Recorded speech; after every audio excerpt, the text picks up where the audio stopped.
one thing we didn't talk about before was basting the turkey, and I'm a firm believer in basting. So I have put some liquid in the bottom of the pan. I had some turkey stock that was frozen because I sometimes roast a fresh turkey breast and I keep the bones and make some stock on a day when it's raining or something. Anyway, this is the most amazing tool on the planet. And for years and years, I was resistant to buying this. Why? Because I thought it was too homemaker-ish. Because in a kitchen, you'd never find a plastic turkey baster. Yes, a turkey baster has saved my life on many occasions. So I am going to show you how I baste my turkey. You can see that it's getting really nice and golden brown. I'm just going to pull the juices out, and I'm going to pull it out a little bit more so you can see how beautiful it is. And I have a question for you.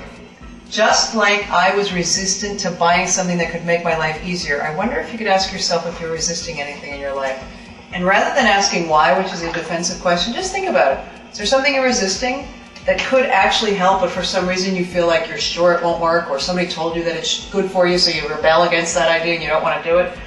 We've all been there, we've all done that. But let me ask you, could it be possible that if you tried it, it might actually help your life? It might make something a little bit easier, maybe a relationship, maybe getting to work if you took a different route?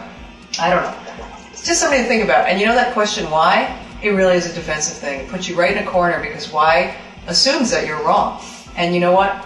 We're not wrong. We just make different decisions from day to day. So, don't forget to baste your turkey. And we'll talk about turkey stock and making turkey stock. My turkey has about another 2 hours, and then I'm going to be having a great turkey dinner with my husband. Let me just tell you one thing before we go. You know, I showed you how to stuff the turkey before with the aromatics. Well, inevitably you end up with the butt end of an onion that you're not going to use, or little bits of celery.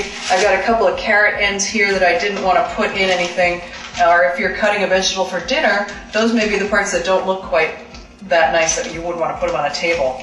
Here's a big piece of leek. This is the strongest part of the leek. It's generally used for stock, not for service. So I put them all into baggies, Ziploc bags, and I put them in the freezer. These are actually frozen right here. I'm going to put them back when we get done.